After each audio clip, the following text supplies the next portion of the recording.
বাড়ি যেতে হবে না শোনা? আজই দিদির বাড়িতে আমাদের শেষ দিন, কালই আমরা চলে যাব, তাই ব্যাগপত্র গোছাতে হবে। আনার সময় হয়েছিল ব্যাগে কম জিনিসপত্র, আবার এখন যাওয়ার সময় কি যে নিলাম, ব্যাগে একদম জায়গা ধরছে না, এত জিনিসপত্র হয়ে গেছে। আর এদিকে দিদি একটা ড্রাই কেক বানিয়ে দিচ্ছে, আমরা কালকে নিয়ে যাব। কত তাড়াতাড়ি সময় চলে যায় তাই না? এই কদিন আগে টিকিট কাটা হলো আসবো বলে, আবার যাওয়ার সময় হয়ে গেল।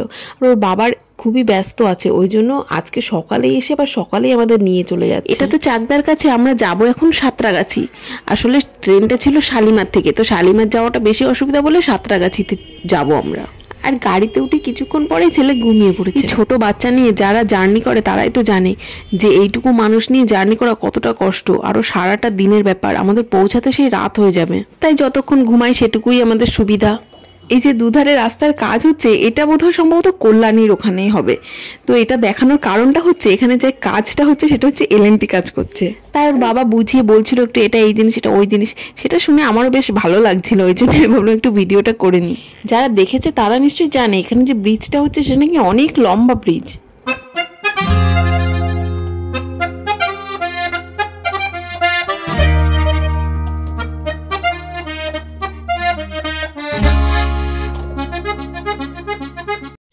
এই যে আমরা সাঁতরাগাছি পৌঁছে গেছি।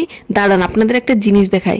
এখানে পেছনে যে সিঁড়িটা দেখছেন, ও একদম পুরো উপর পর্যন্ত এতটা উঠতে হবে। দেখে তো আমি পুরো পাগল হয়ে গেছি। আমি দেখেই বলছি একটু দাঁড়াও, আগে একটু রেস্ট নিয়ে নিই, তারপর সেই ওভারব্রিজে উঠে আবার ওপাশ থেকে আবার অতটা নামতেও হবে। আর যেটা ওয়েটিং রুম ছিল সেটা আরও নামতে হবে, মানে একদম পুরো পাগল করা অবস্থা। বাবুকে সেই সকালে খাইয়ে নিয়ে বেরিয়েছি, এখন একটু খাওয়াবো। তো আমি ভাবলাম কি ওয়েটিং রুমে বসে খাইয়ে নেবো। প্রথমে আপার ক্লাসের ওয়েটিং রুমে গেলাম, ওখানে দেখলাম পুরো ভর্তি অবস্থা।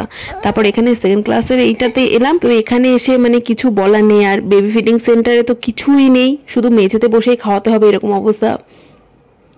যাই হোক, এখানে বসেই খাওয়াতে হবে, কিছু তো করার নেই। আসলে ব্যাপারটা হলো মেনটেনেন্সের অভাব। ট্রেনটা লেট করেছে তাই বসেছিলাম, তো ওর বাবা আবার কিটক্যাট নিয়ে এলো। অবশেষে এলো আমাদের করমণ্ডল এক্সপ্রেস। তারপর উঠে আগে আমরা তাড়াতাড়ি করে খেয়ে নিয়েছি, কারণ এত খিদে পেয়েছিল আর ওখানকার যে অবস্থা ছিল তাতে খাওয়ার ইচ্ছা করছিল না। তাই ট্রেনে উঠে আগে খেয়ে নিলাম, তারপর আমরা দুজনে চা নিলাম। ছেলে এতদিন পর ওর বাবাকে পেলো, প্রায় 1 মাস পরে, খুব আনন্দ পেয়েছে।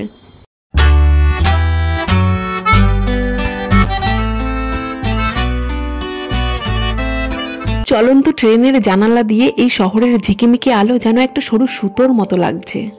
আর এই কয়েক ঘন্টার জন্য এই জানালার পাশে বেডটিতে শুয়ে আমরা যেন তারই সাক্ষী হয়ে এগিয়ে চলেছি।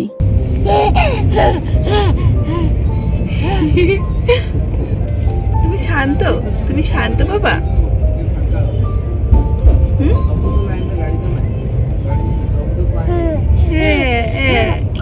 किधर है रे साहब? सुने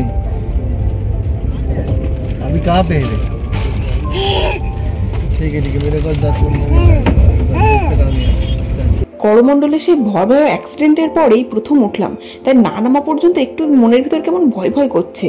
তা যাক, এই নামার সময় হয়ে এসছে। 8:30টায় পৌঁছানোর কথা ছিল, এখন 10:30 বেজে গেছে। নামার আগে চারিদিকটা একটু ভালো করে দেখে নিচ্ছি, কিছু আবার রেখে গেলাম নাকি। না, সবকিছুই গুছিয়ে নিয়েছি। ছেলেকেও টুপি পরিয়ে দিলাম, বাইরে হয়তো একটু কুয়াশাও পড়ছে।